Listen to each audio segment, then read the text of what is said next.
ukweli unapigwa pini ili uongo uweze kusambaa, uongo uweze kushika kasi.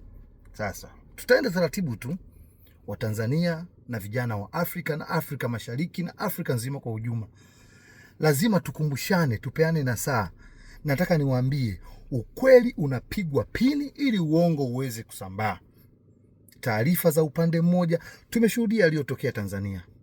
Tukisema haijatokea tutakuwa tunadanganyana, yametokea yaliyotokea. Lakini tumeona coverage kubwa, taarifa kubwa zinakuja kuripoti habari ya upande mmoja. Lakini sijaona vyombo vya habari, wanaharakati wakubwa Afrika, Ulaya, kote Amerika, ambao walikuja kupaza sauti nini tatizo, nani aliyekuwa anachochea maandamano, aliyesababisha watu kudhurika, wengine kuumia, wengine kupoteza maisha, mali za watu. Nani aliyechochea? Nani aliyedhamini? Nani? Hatujaona. Na dunia leo inadhihirisha kila kitu. Tunaona naotokea Irani hapa, taarifa ni za upande mmoja.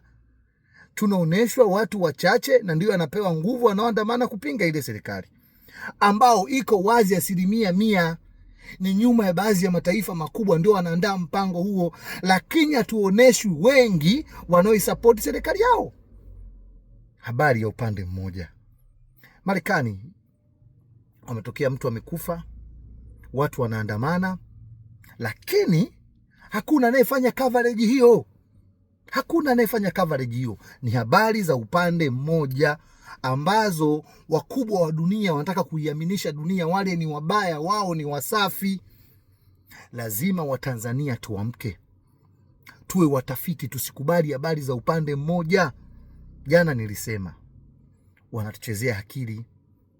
Waafrika sio wajinga, ila tumekubali kuwa wajinga. Leo anapewa coverage ISO speed, lakini hatuoneshi wanayoendelea kwao. Think big, fikiria kwa ukubwa. Asante, tafakari kwa pamoja.